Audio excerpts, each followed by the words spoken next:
Hey, welcome to 10X Your Team with Cam and Otis. We're a father-son leadership podcast where we talk with other lifelong learners about making an impact and solving big problems. And man, the problems never go away. It's a matter of whether or not you want to address them as problems. And it reminds me of a boss I had, and very specifically, it was a boss I had in Kosovo the first time. Mm-hmm. And he said, "There's no problems. There's never any problems. We have challenges because I don't want to see a problem on a side. I don't want to hear anybody using the word problem." And I tell you what, we never had a problem. So there you go. That's all you got to do is change the word, and it fixes everything. Camden, isn't that what you do down there in Arizona? You just say, "Hey," when it starts getting hot, you say, "Hey, it's cooler." And it's cooler. Exactly. It always could be hotter. It's all about the perspective, right? No, I gotta admit, when it comes to the what's the double speak is the term. Is that 1984? They talk about the double speak of like saying words, but we all know what you really mean. When it comes to the problems like that, yeah, your words matter, and how you talk as the leader matters. But trying to act like there aren't problems, I think, takes that a little too far. I don't know. I'll throw that over to you, James. Yeah, well, you've reminded me of something. We're going back nearly 40 years, and somebody was going around saying there are no problems, there's only opportunities. And I remember an American colleague muttering in my ear, "Yeah, we sure do have a lot of opportunities here." and so what I learned from this is these kind of glib statements, they can cause cynicism and mockery if you're not careful. There is a cost to them. That's a great point, and I'd love to dive into that with you because you speaking the Queen's English, when we start talking about, I guess it's the King's English now. Excuse me, the King's English. Yes, it is. Speaking the King's English, the vernacular of how you use words, it can be different from America. And could you share with us a same language, different terms sort of thing that you've experienced? Well, I don't know if it fits exactly what you're asking, but I will tell you this story because it has instantly sprung into mind. So this is my last corporate job. I'm CEO of the European division of an American business based in Ohio, in Akron, actually. And I've just been on my summer holiday. This is my first year, and I've been told that the people at the top are very concerned and they want this urgent video meeting with us. So I've got my entire team there. They've got their team in. This is 24 years ago. So video conferencing was there. They had all the equipment. And basically what we've done is explain that these are the issues, this is the plan, and I'm summing up to them. And my direct boss is there, who knew me quite well, and there's his boss, the group president and CEO, and I'm saying this. And so, Kevin, what you've got to understand is we're doing this, this, and this, and then to copper bottom everything else, we're doing this. And they all sat there solemnly nodding in a sort of slightly bovine way, I have to say. Yeah, copper bottom. And they thank you very much. And the camera's finished and we switched off and we all went back to our offices. 5 minutes later, my boss, Kevin from New York, is on the line and he is laughing his guts out. He said, "You used the term copper bottoming or copper bottomed 3 times. They had absolutely no idea what you were talking about. I knew what you meant. You meant it's an old naval term. You're adding in a solution plus another solution. I think NASA would have called it redundancies. You're building in redundancies just in case, just in case, just in case." But he said they had no idea what it meant, but they were damned if they were going to admit that they didn't know what it meant. So what he said he observed was, I'm saying copper bottom. They're all going, "Yeah, copper bottom. Excuse my false American accent. That's really good, copper bottomed. Oh, hell, nobody else is saying anything. Only I don't understand this." So they all just kept mooing copper bottom and great, not having a clue what I was on about and not admitting it. I got to say that takes me back to Dad. We always talk about John Patterson, their coach of the Grizzlies, and every single time he'd explain anything about the game of rugby, he'd go clear as mud, and I still don't know what clear as mud means. I still don't know why the heck that's the phrase that he chose every single time, and we'd all just go yes, no. Some guys would say no because they thought that was the right answer because mud's not clear, so you don't want it to be clear. Yeah. It's still just baffling there. But I'll turn that to you, James. Of how do you working with people from different backgrounds, Dad, like you said, even speaking English with a, different accent, different vernacular. How do you work to, either for yourself or teach people in teams to kind of break down those communication errors and, try to get people on the same page, find that jargon that you shouldn't be using, things like that to communicate more clearly? Actually, my first reaction to your question as it was coming out was I haven't actually faced that particular challenge. I mean, I did give that challenge when I was younger.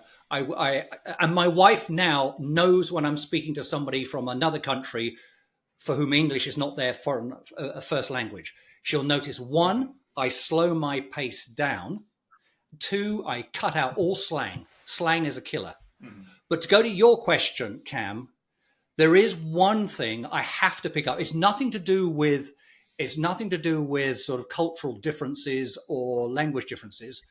What I find I have to point out is when people are bullshitting, when they're using stock phrases that mean absolutely nothing.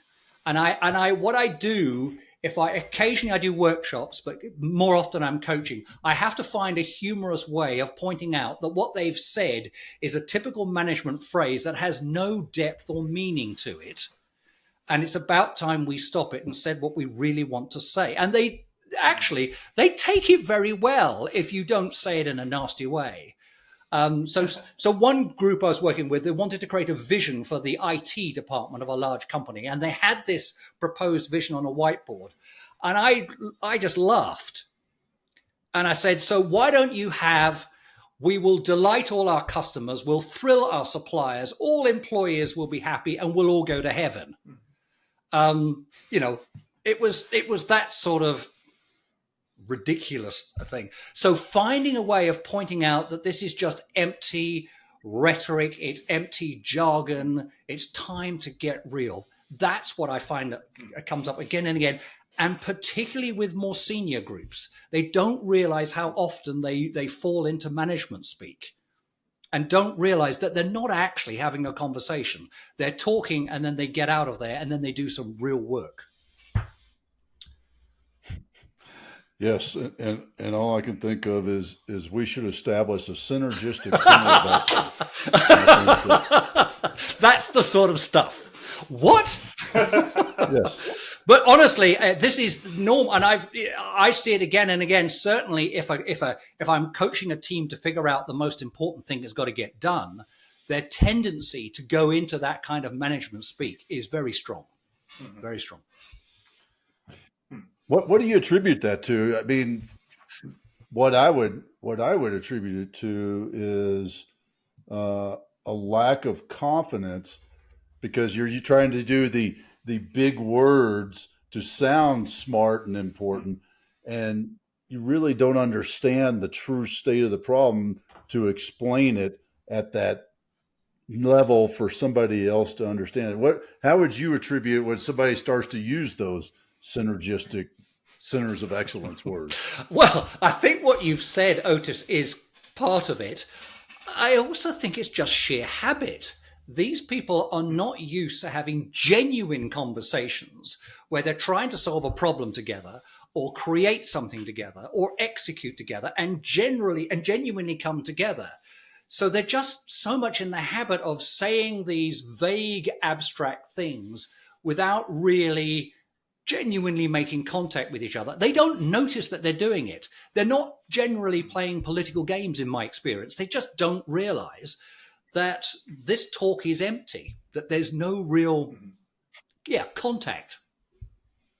How much of that do you think goes into, and I'm tiptoeing around the rabbit hole here because I keep thinking of education as an example for this, but we stay around the rabbit hole on that one. But of the communication being kind of a call and response type. that we're kind of trained in a way where it's like we don't really want to have that conversation because we're exposing ourselves to being wrong, kind of like you were saying, Dad. And so instead of, the rugby examples coming to mind, Dad, communication. It's the answer to everything, right? Just throw out communication. And, it's like, well, yeah, you can say that because you're right and you feel comfortable in the group being right, kind of in that call and response way, rather than actually drilling down into something where you might be wrong. Would you agree with that assessment, James?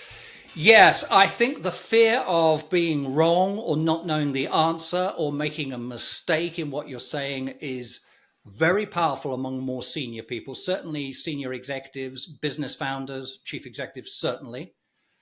And there is a skill, I think, in having a conversation where you do drill, but you don't accidentally trip people's, to use psychological language, ego defenses.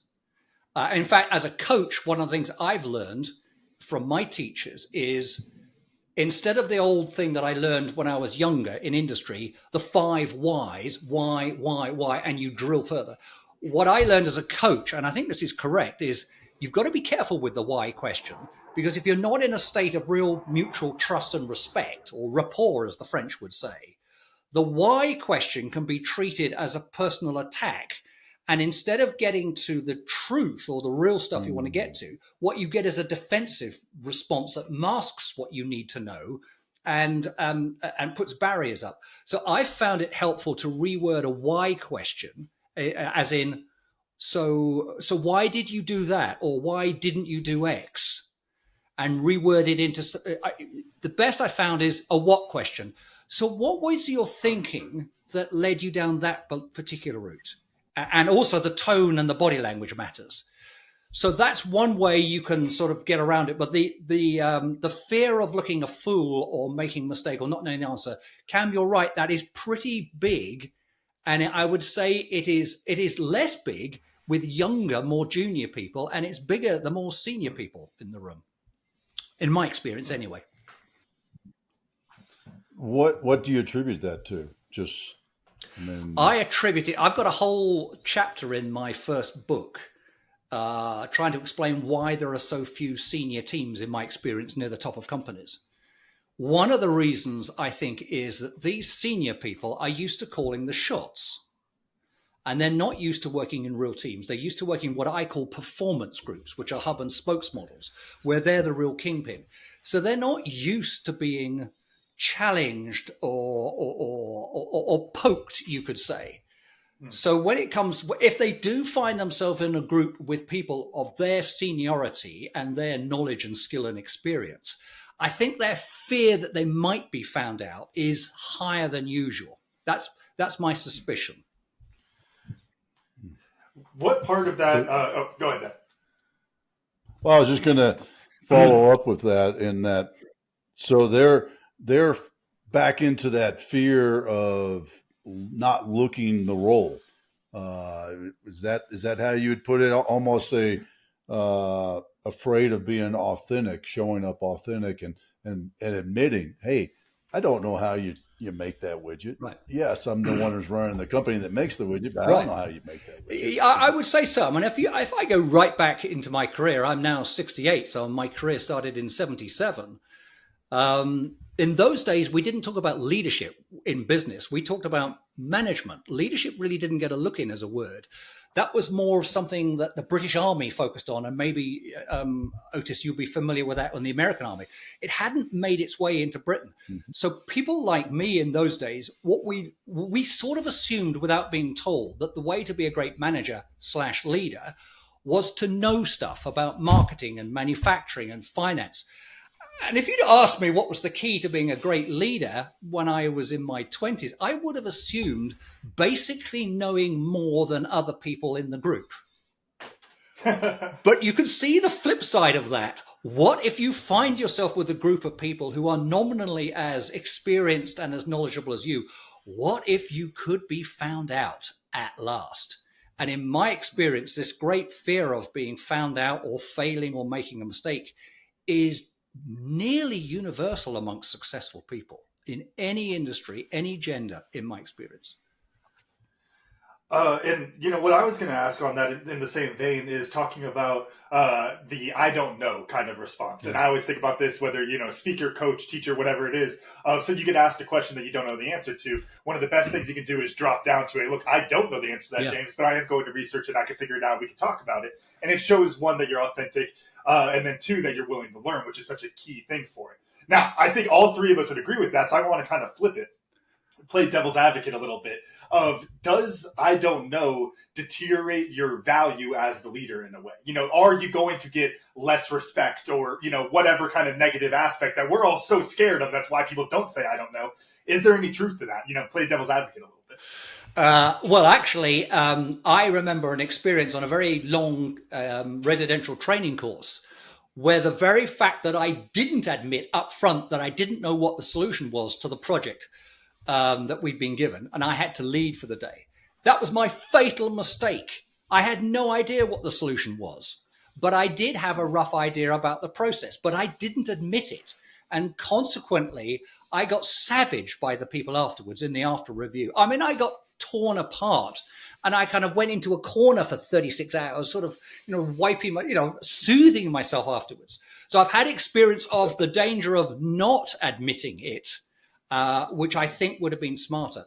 But I have had experience as a CEO of saying to my colleagues, I've got to tell you on this one, I really don't know the answer. I've got a proposed pathway to the answer, which I'll explain now. But if you ask me what the answer is, I've got to tell you, I really don't know. And here's where I think your presence comes into it. If you are saying I don't know, but you're not shivering with fear or embarrassment, you obviously still feel good about yourself. There's your power. There's your personal power coming through. And they can see that it doesn't shake you to the core to say, you know what, on this occasion, I don't know what the best thing to do is, but together we will figure it out. So it's the energy coming off you. Yes, it's your body language, but it's deeper. It's your presence. So I think if you've worked on yourself enough, I don't think there is a great fear. If you haven't worked on yourself, if you've got this model that the leader is supposed to know more than everybody else, then yes, that moment is a great psychological risk to you. Yeah. I want to jump on a technique you just reminded me of, because I think it's an interesting one. And I did it, I guess I've did it in the corporate world too. And I definitely did it in the military world, where I was getting a team together to plan a solution. We didn't know what the solution was, and we were bringing a team together. But I also knew that if I showed up with a blank slate, we would never come up with a solution. So I would always come in with a point to adjust from. Mm-hmm. And I'd love to hear your thought on that, particularly in this type of leadership discussion and leading a team in that way.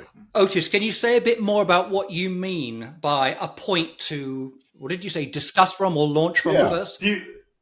I was going to say, because this is my thought on it, you mean like framing, basically, framing the situation in a way where it's like, look, we're starting off here, so that you can kind of gauge keeping them around that ballpark so they're able to operate more easily, rather than having no point of reference and they're just going in blind and starting from scratch. Is that what you mean?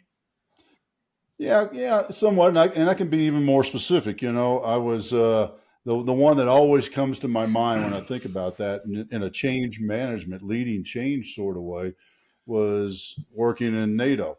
And we wanted to set up an operation and bring together the NATO representatives. And of course, because it's NATO, everybody gets an equal vote, right? So I've got to build the coalition within the organization. But I also knew that if I didn't come in with a proposed solution to move forward with and tweak and adjust, that my Dutch brethren, I love you, my Dutch brethren would drive us off course, and we would never get to an end state, because they would always have a counter argument to any solution that somebody else brought up. And I still laugh at that to this day, their methodology. But because I came to the meeting the planning meeting with here's the path. Let's work on building a better solution. Does that help explain it more? Okay. So I'm thinking back to, I have to go back more than 20 years beyond my coach years. There were times when I would walk into the room and we had some kind of problem and I would have a point of view about a solution.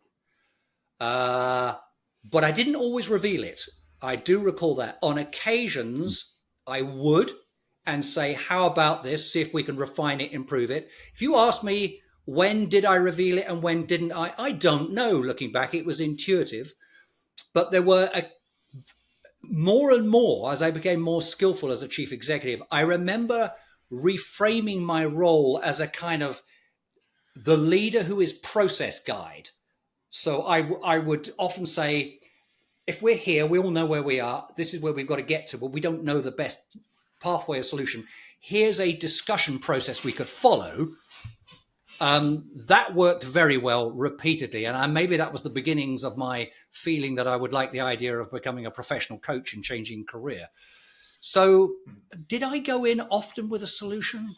Maybe I did when I was less experienced as a leader, but I think I backed off more and more as I was leading more senior experienced people. I think I tended to play the process guide and make sure they feel that there is a sequence that we're going to follow, a path, some kind of roadmap.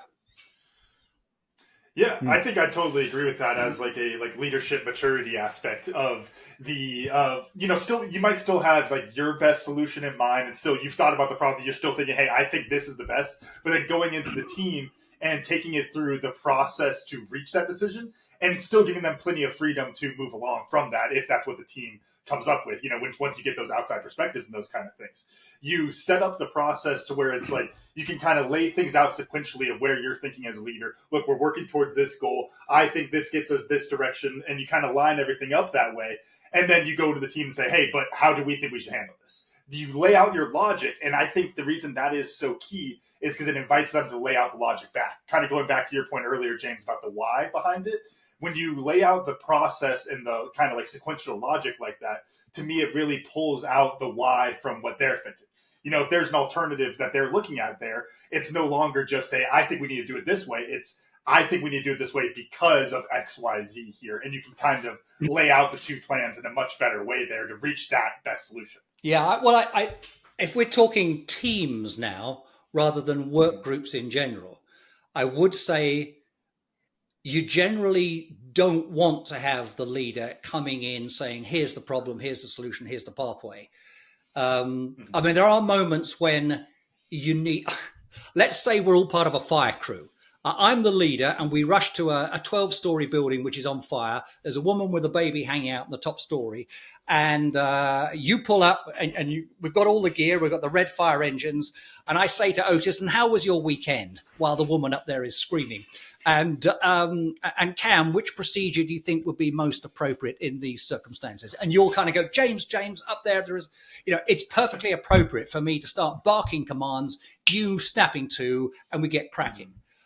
But in general, in business, most of the decisions we face are non-emergency decisions. And for me, a much more democratic approach is needed because the payoff is you're getting buy-in to the goal, you're getting buy-in to the plan, and you're probably going to get great follow-through, skilled on-time stuff.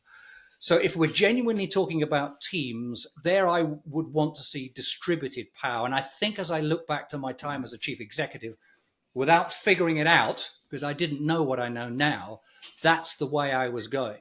And certainly when I'm coaching teams, I'm trying to encourage the leader not to make decisions so that people feel they co-own the leadership responsibility. And Otis, you'll know this better than me. I never worked in an elite military unit, special forces unit, but the people I've talked to say, and I'll be interested if it's true for the Green Berets, but it was true for the SAS, and it was true for a gentleman who I've referred to in the first book. He was in Special Forces Recon Unit in Vietnam. This was before Delta Force had been created. I think it was before that. He said there was, and this is what I've heard from other people, hierarchy doesn't matter in those units of 6-8 people. If you're the captain and your plan is rubbish, you will be told your plan is rubbish. You'll get your ear chewed off. It's incredibly meritocratic. And so elite military units, this is what I've been told. I've not been in one. You will know this, Otis, or not. They've actually got it that you share leadership power. In fact, you share leadership. It's not some ideal. They're used to it. It's normal. And maybe leadership is taken by the official leader, but maybe it isn't. In business, we're still grappling with this idea, and most people think it's an interesting ideal. But under pressure, with bullets and bombs coming in, these guys have got it, and they've known it for decades, half a century or so. Mm-hmm. So this principle of sort of shared leadership, they've got it. And that's where I try to coach teams to, because that's more powerful. It gets faster results. It is, and better results, because all around. I always say that because I worked in an environment like that, they forced me to be a better leader, because they would have kicked me out if I didn't. You know, if I was one of those guys who said, "Nope, this is the way because I'm the boss and this is what I say, move out and go do it," I'd be gone.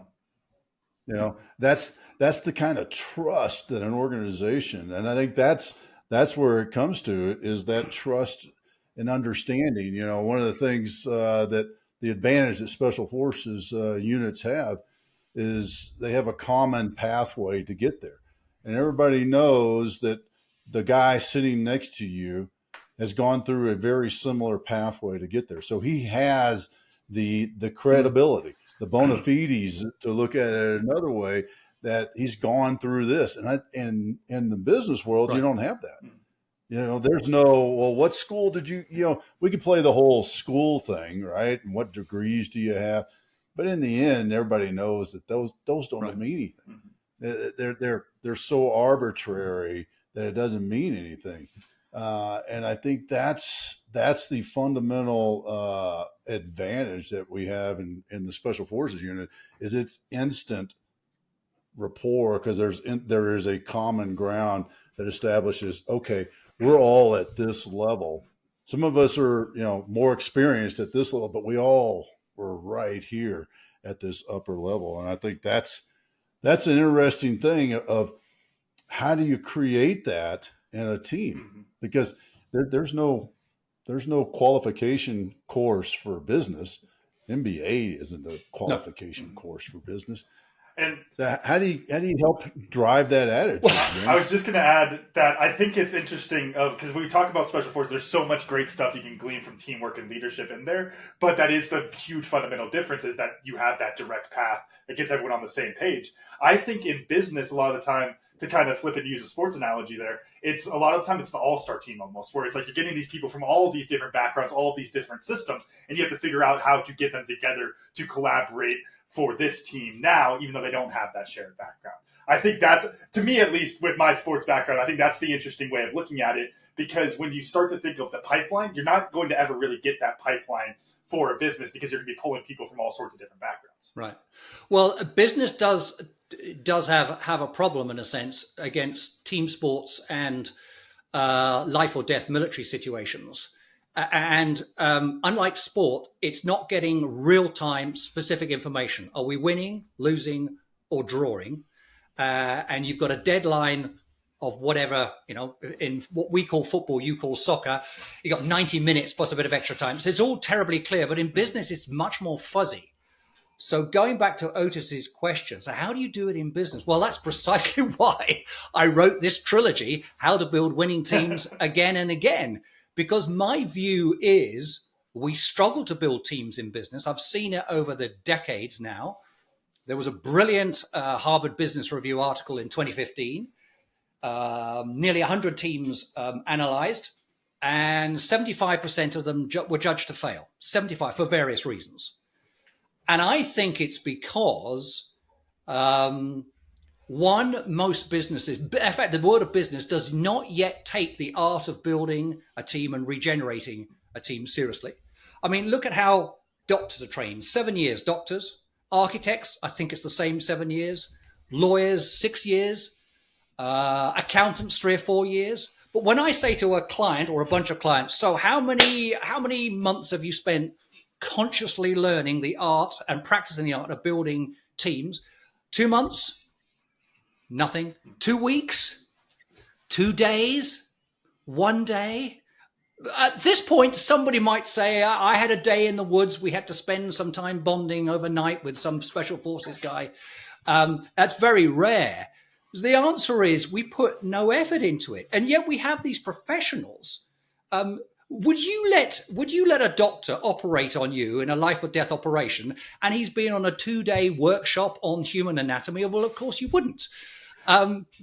But for some reason, team building regeneration, which if you've tried to learn that art over decades, you know it's damned hard.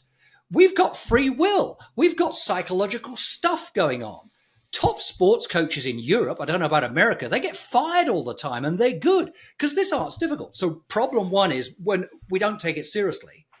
And in my view, we've never had a widely understood psychological model for explaining the barriers to team formation or an action model for dealing with those psychological issues. So that's why I eventually thought, well, nobody else has written something like this. I'm going to have a go. So I wrote a book. Book one says, this is what you need to know about teams. This is how they're different.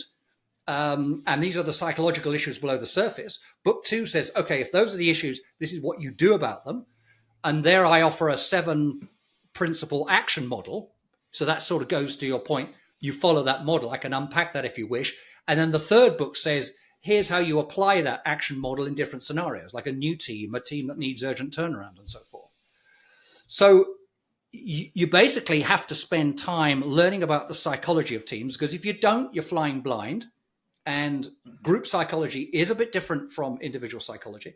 And I think you have to learn certain models, but you have to practice them under fire. There's no way of building trust and respect, and they're not the same thing in my view, without having done work together.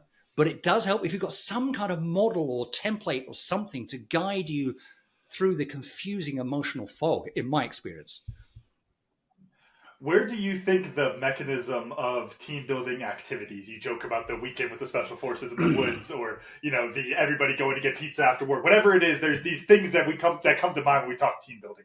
That is getting everybody. Which is my favorite, by the way. The pizzas after work. Hey, going to get pizza after work. But I think there's a point there where it's like when you're in a good team and you get everybody pizza, it's like, it's a great team building event because you already have a good team and it just kind of adds to it. If you have a terrible culture and you go take them to the woods for a weekend, I don't know how much that cures. So looking at that like mechanism of team building activities, how do you think that fits into this, to the team building process? Well, I think outside team activities can have a role.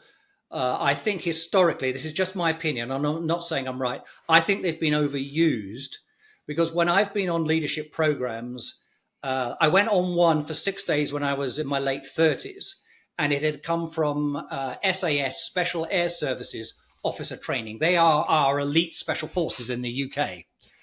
And it had quite a few physical activities, and they asked you to do what scared you most. Climbing cliffs or abseiling down cliffs or potholing or deep sea diving sort of thing. Well, I was terrified of heights. And they said, be honest. So I did the climbing thing.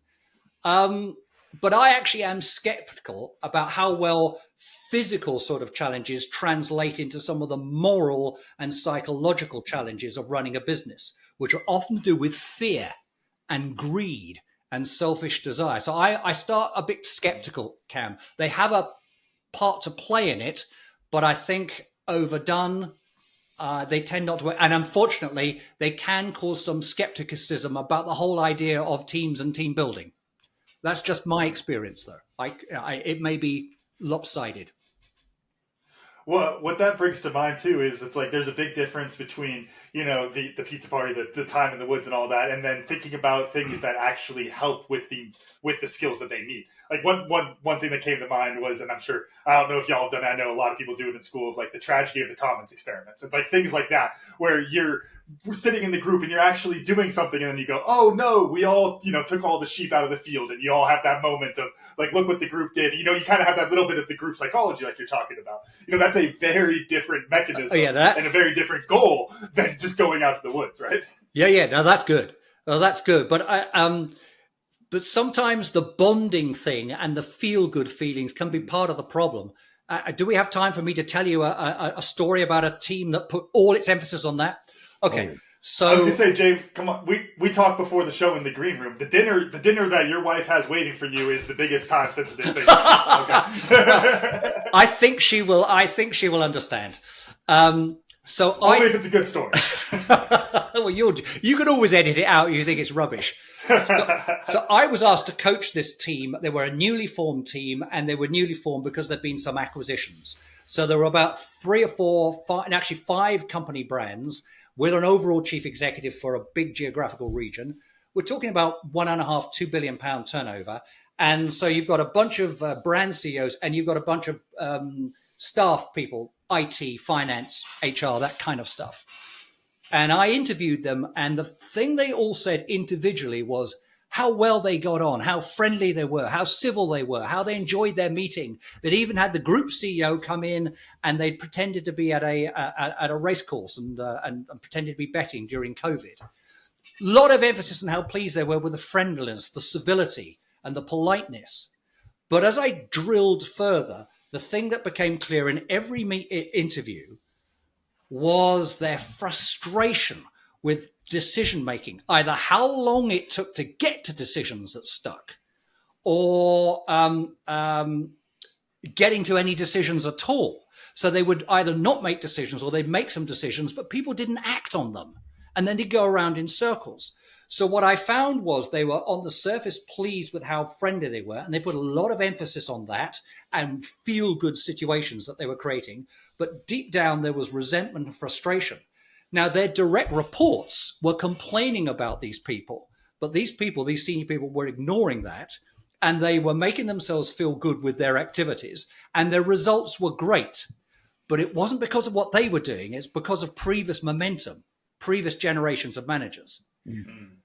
The first sign of trouble came after about 8 or 9 months. Engagement levels, which they measured a lot, began to slide like that. And the criticism increased. And then eventually revenue increases started to slow. And what happened at that point? All these good stuff, these nice friendly feelings, the finger pointed started. They couldn't get things done. By the end of it, I had to back off out of it. Half of them were either fired or reassigned, and they'd done some lasting damage to the business because they were focused on themselves and their feelings. And they became what I call a pseudo team. Which is really only concerned with unanimity and unity and good feelings and harmony, and forgets the discipline and the results side of the equation. We'd be remiss if we didn't talk about how you left the comfort of corporate and stepped off and said, I need to share what I do, and people need to pay me separately, entrepreneur, and do that. Step away from that. I mean, truly, the corporate safety net. What was the catalyst that you finally stepped out? That's a really interesting question for me. It was a process over about a couple of years. I'd wanted to be a chief executive from the age of 22 or 23. I became one at 38.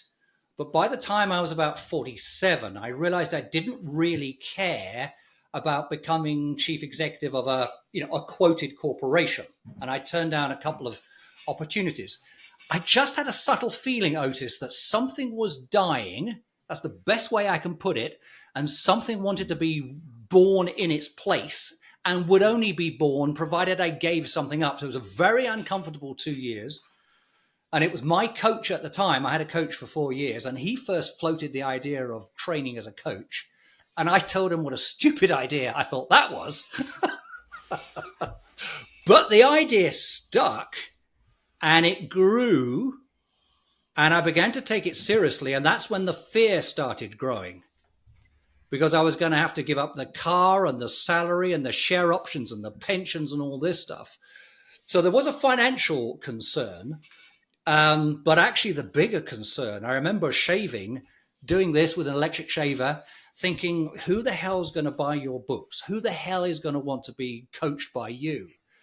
And I turned to my wife, who was reading a magazine in bed. I said, I'm having a bit of a wobble here, love. I'm just beginning to wonder, because I'd resigned by then, but I hadn't gone. We were waiting 3 or 4 months before I departed. I'm having a bit of a wobble. I'm not sure I've done the right thing. And she just looked up from a magazine and said, oh, you as well, huh? So, the answer is, I was scared. My ego was on the line. Was I about to be exposed as a fraud? But I just felt intuitively there was something so strong. I had to make this change. I think this is one of the keys to success. If you can recognize your intuition, which is itself a problem, trust it, go with it. It's a bit like that Indiana Jones film where he has to step into the void, and in fact, there's a hidden bridge. It was like that moment. So it was very scary, and I was very uncomfortable at the time, Otis. Talking about making that change, and the fear aspect there. Could you talk some about and I'm going to leave this. It might be a little vague, but with your psychology background, I'm hoping you can run with this, which is the interplay of the ego and the fear. The idea that a lot of time we'll talk about, it's like you don't want to listen to the ego, but the ego is also the thing that likely drove you away from the corporate safety blanket. The ego is to some extent the thing that drives you forward while also being the thing that creates that fear. Could you talk a little bit about that interplay? Well, you're actually really getting into sophisticated stuff there. What you call ego, I call the full self, because the word ego is used in different ways. Sometimes it's used in spiritual language. Sometimes there's Freudian ego, the reality principle. So for me, there's the essential you. I call it a self. Some people call it a conscious you. But there's you as a center of consciousness. There's me as a center of consciousness. This is the facility in me that knows that I am a distinct center as opposed to you, Cam, and you, Otis. It's what allows you to say I and experience I am. In fact, it's your constant experience. And then there are, this is the best way I can think of putting it, then there are the words that come after I am. So there is your center of consciousness, which is you and your will. And then there is what you put in that center. I am not good enough. I am a CEO. I am a man, or whatever. So I'm distinguishing between your ability to know yourself as a center of consciousness, the I amness, and then there's the stuff that you tell yourself about yourself, the content, the narrative. What I remember wrestling with at the time was being aware of this fear of being exposed and knowing that was my full self, because there was a part of me that still didn't feel I was good enough and was risking that being exposed.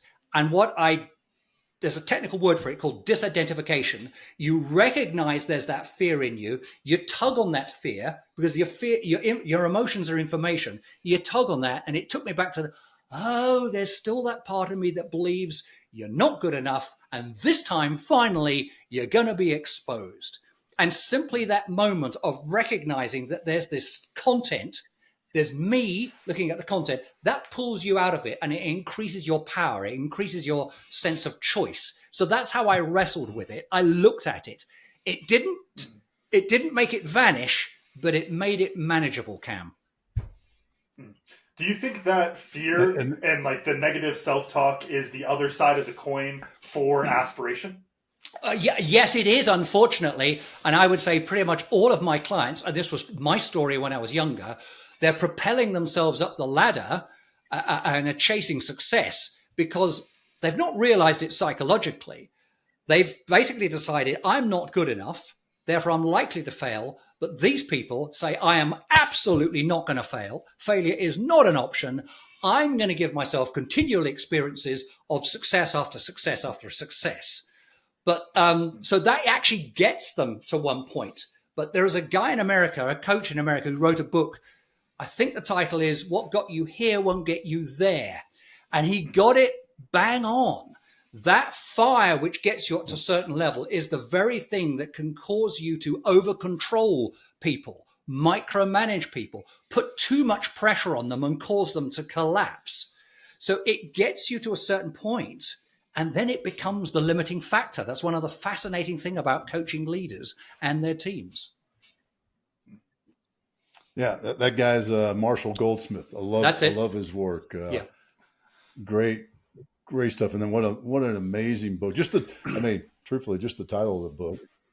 You can just read the title and learn from that and start to adopt that, because everything has to change and grow. And I think that's such a powerful thing in that shift and understanding. And there's so many different ways of that separating and realizing that doesn't have to be you. It's a feeling that you have. And I'm pointing because if I say it's in here, then it is my identity, but it's not. It's that thing over there, and I can see it, and I can still have it and know it's there, but I don't have to be it. And that's the work that's the heavy lifting of it all. But if you are to take your team to the heights, and if you're to lead people to the heights, for me, the key obstacles to anyone's growth as a leader are psychological, not so much technical. I'm not saying the technical aspects don't count, they do. But if you ask me, the really big blocks, they're the ones inside, the psychological blocks. And most of them come from fear. Yeah, because we're all afraid of being found out that I'm a fake. Yeah, or we don't matter. Or we're good at what we do, but we're a horrible, ruthless person. That's quite a common one too. Wow, I hadn't heard that. Oh, no, that's common. I hadn't heard of that yet. I was thinking, I hadn't heard that flavor. Well, it shows itself. How does it show itself? You will often see leaders who are terrified of the tough conversations with people, where they've got to tell somebody something about their attitude or their behavior, performance or results that is probably going to make the other person uncomfortable, may make them cry, make them get angry and cause a bit of a riot. And I'd say the vast majority of senior people duck those tough conversations. They get somebody else to do it, or they don't have them at all, or they all say things and they hope somebody will join the dots. And the reason they're doing it 70% of the time, 80% of the time, is they don't want to get the feeling of rejection they're probably going to get when the person is hurt by that, because then that will remind them what a horrible, ruthless person they are. And quite a few successful people think, I do matter, I'm good at what I do, but I will sell my grandmother for the next $5, and I'm really a nasty piece of work. And to have it reflected back to them, mirrored back to them by a person getting angry or hurt, there's the confirmation. So, yeah. And I'm just thinking of clients and people I've known that they will wait the person out and just let they quit rather than having the tough conversation. Right? It's classic. Well, I got to go back to language and what I learned, because the copper bottom and even the bovine nod. As a boy from Texas, I don't think I've ever heard the bovine nod. That is a quotable quote for me that I think I will have to use the next time I'm lecturing a group of people on something, and maybe even put a little GIF of a cow going up and down and asking them how they're feeling about it. I'm trying to think how you can translate that into Texan. Because I think because it sounds, when you say bovine nod, you think about what it is. That is a Texan-ass phrase right there. But it just sounds a little too British. We gotta change something a little around there. We have to get together after this, right? Cattle something. There you go. Yeah, I don't know. Yeah. Camden, how about you? What'd you learn? For me, I think it was really around language as well. But the James, what you had said about management and leadership, and like the use of the word leadership. No, not really coming into the frame in business until later into the 70s, 80s. And I think that's a really interesting thing we think about. I think when we talk leadership all the time, because it does touch everything. Dad, we had that episode where we talked about leadership cures all, and how it can kind of touch everything inside of a business. You tend to think that people were thinking about it that much, but for a lot of time, it's not necessarily like that. And I think that provides a really interesting perspective into why we have such bad managers a lot of the time, because they're approaching it as management, not leadership. And if we're in our modern perspective thinking about leadership, it skews it in a different way. So I think that that fills in the blind spot for me a little bit, I guess. Awesome. James, how about you? What do you learn? I would say I've learned the beauty of surrender. Now, that may puzzle you, but I came into this conversation having no idea where you were going to take this. And I decided as we went live, just go with it. Just surrender. Dive into the river and see where it goes. And I have learned how enjoyable it is just to not know and be in the moment, minute by minute, and flow and enjoy it. Not everything has to be pre-planned, pre-packaged. Just flow and trust. Oh, that's awesome. Thank you. James, how do folks find you, learn more about what you have going on, check out your books? The easiest place to find me on the internet is my website, leadershipmasterysuite.com, leadershipmasterysuite.com. And that's suite spelled SUITE. And if you add /10x after 10x your team, it'll take you to a page just for you and your listeners. And there I offer 3 free tools for team building, for team assessment that you might find helpful. So that's leadershipmasterysuite.com /10x. And the books, you find lots of details about the books, but the books are a trilogy, How to Build Winning Teams Again and Again. And I got to say, James, man, I was just going to say, and sold as a trilogy, which I got to say I appreciate. Yeah. I thought that was going to be one of those, all right, here's one. I got to order all 3. Come on. Well, yeah, no, they are 3 separate books. But yes, you could buy 1, 2, or 3.